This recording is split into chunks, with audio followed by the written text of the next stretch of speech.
for AML, you have to, this is, I might upset some people, right? You have to do cytogenetics. You have to do cytogenetics for AML, because without cytogenetics, the stratification is off. At least internationally, we don't have a good stratification independent of cytogenetics.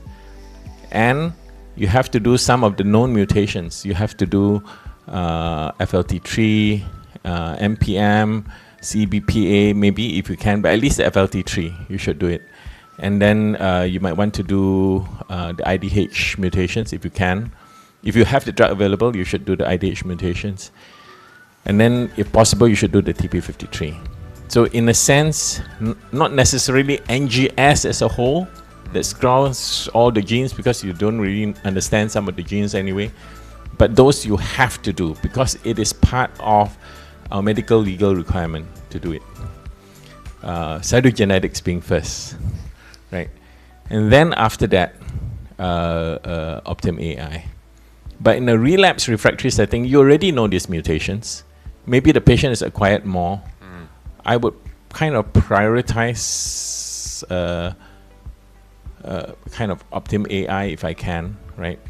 Unless, of course, the patient may have acquired further mutations. But in a relapse refractory settings, would a patient without FLT3 mutation acquire FLT3 mutation? Is possible, but less commonly so.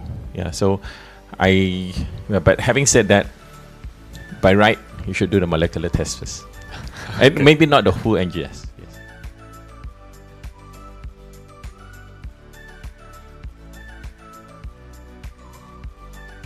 Once you've treated the patient, it's difficult, because if like for AML treatment, you get very cytopenic, the bone marrow is empty, you got nothing to test, right? So I would send both at the same time.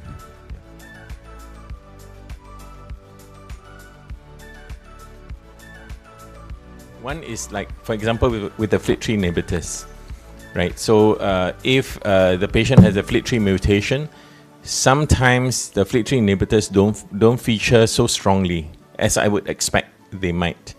But I might, in that case, think that if it's not responding to sorafenib on the panel, maybe if it's still a FLT3 mutation, I would still want to use a FLT3 drug, and I would still see if I could sneak in that FLT3 drug in that chemotherapy combination, and maybe I'll guess a higher, a more advanced FLT3 inhibitor like gilteritinib, if it targets that mutation. In some of my patients, like for example the JAK2 mutation, the patient with the JAK2, the Optim.AI platform did not really show ruxolitinib featuring very strongly, but I did put ruxolitinib into a bit of the drug panel, because there was a JAK2 related mutation. So you can still consider even if it's not featuring very strongly, you can make a clinical decision to say that if it does not cost you a lot to add that particular drug, since it is there is that particular mutation, then give it some consideration.